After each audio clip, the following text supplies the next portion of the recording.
So I had my wig and I took it off, and I remember telling Madison, who was my older one, I said, Mommy did the funniest thing today. It was so crazy. It was so funny. I cut off all my hair. I cut off all my hair, and we made it a game. So she would put on my wig and take it off. And I just tried to make things as light and funny as possible.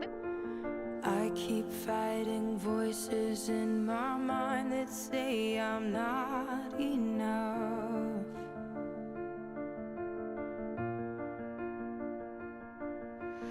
I founded the Affirmations Project with the vision and the mission to support women who had overcome trauma, who have overcome cancer, domestic violence, and sexual assault. I want to show them that we cannot allow the pain of our past to determine the rest of our lives. We are survivors, and there's a light at the end of the tunnel. We're here to help people get out of their shell, get out of their traumatic experiences, and just learn to self-love again and share the message of love.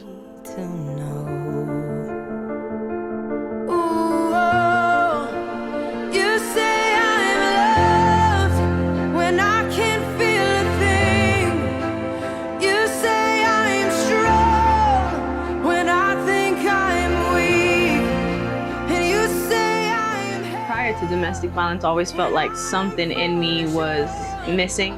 After domestic violence, I realized that I wasn't the same person anymore. I didn't even like the same things, and now I needed to discover who this new Naika was. So all these old pieces that kind of used to fit didn't fit in this puzzle anymore. So I really took that time to grow, and now I feel complete. I feel whole.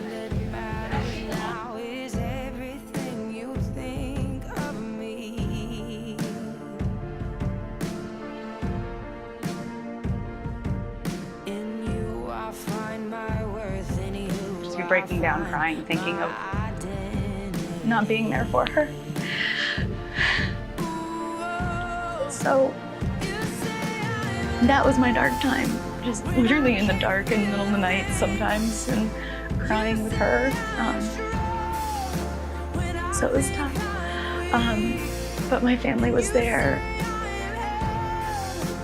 I can't do this anymore. I think I'm gonna have to not do aggressive chemo anymore. And she's like, Mom, you have to fight. And that was her word. And then when I lay down on my pillow at night, and when I was sick in 17, I said,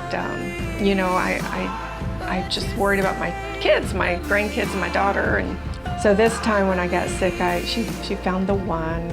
And now I could lay my head on the pillow and say, you know what? I don't have any worries. Well, I have it now, I'm laying it at your feet.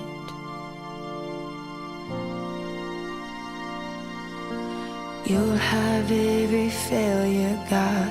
You'll have every victory. I've been given the chance to relive again, redo something again. But how about rejoice? It's not people bringing you joy. It's you enjoying just the fact of being given a chance again.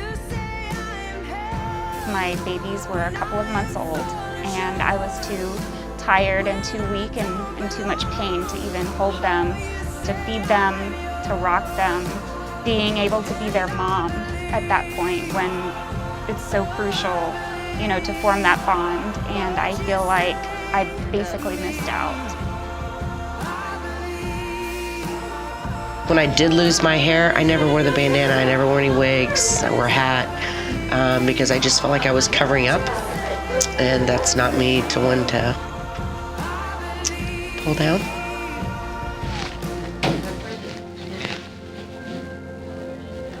So for me, if I'm not laughing, I'm dying. Fire became this thing with me where everywhere I went, I lit fires, not only for myself, but for other people, because there was no way in hell I was going to live in hell, in fire, and not do something about it. It's not about putting it out. It's about keeping the fire going and allowing people to feel the things that they run from. So I lost my home, I lost my children's photos, I lost my furniture, I lost my whole entire life. 6 months later, I found out that I had breast cancer. And so not only was I dealing with trying to pick up the pieces from Irma, now I'm trying to have to fight for my life. Freedom allowed me to understand that instead of giving in and giving up like I did, freedom is allowing me to give back.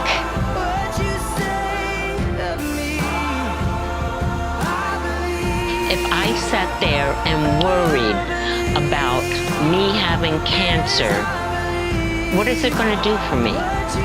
Nothing. I've gained nothing. I've wasted time. I don't like to waste time. I need to move on. I need to make things happen.